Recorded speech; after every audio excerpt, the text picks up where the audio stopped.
କରକୁ ଯୋଡ଼ିଲା ବେଳେ ବେଦପତି ବ୍ରହ୍ମା ସ୍ତୁତି କଲେ ନାରାୟଣଙ୍କୁ।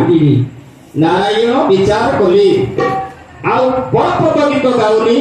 ଆପଣମାନଙ୍କ ପାଖରେ ଅନେକ କଥା ରହିଛି କହିବା ପାଇଁ, ଭାବନା ଥିଲେ ମଧ୍ୟ ଆପଣମାନଙ୍କର ଧୈର୍ଯ୍ୟ ଟିକେ ଦରକାର। ଦେଖିବା କୋଉ ଆଡ଼ିକି ଯାଉଛି। ଯାହା ହଉ ଯେତେବେଳେ ଜଗନ୍ନାଥଙ୍କ ନିକଟରେ ଗାଇ ଜଣେଇଲେ, ଭଗବାନ ନିଜେ କହିଲେ ମୁଁ ଅବତାର ଗ୍ରହଣ କରିବି, ଦୁଷ୍ଟମାନଙ୍କୁ ବିନାଶ କରିବି, ସନ୍ଥଜନମାନଙ୍କୁ ପାଳନ କରିବି, ଏହା ଯୁଗେ ଯୁଗେ ମୋର ଧର୍ମ, ଏହାକୁ ମୁଁ ନିଶ୍ଚିତ ଭାବରେ ପାଳନ କରିବି। ସେଦିନ ଭଗବାନ ସ୍ୱୟଂ ଅବତାର ଗ୍ରହଣ କରି ଦୁଷ୍ଟମାନଙ୍କୁ ବିନାଶ କରି କଂସ ଆଦି ସମସ୍ତଙ୍କୁ ବିନାଶ କରିଦେଇଛନ୍ତି।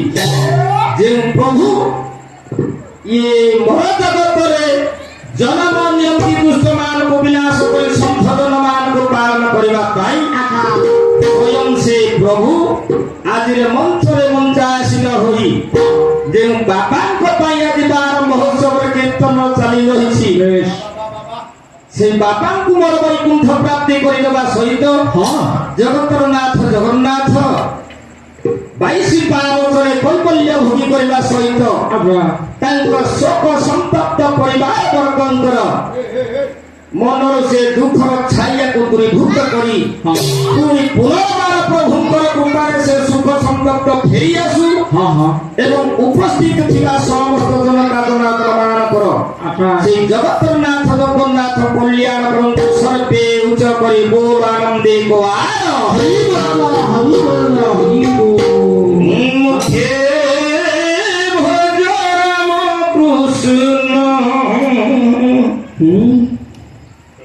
মুখে ভজ রাম কৃষ্ণ হরি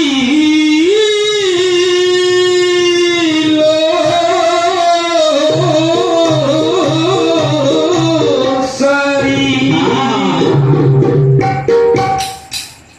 মারি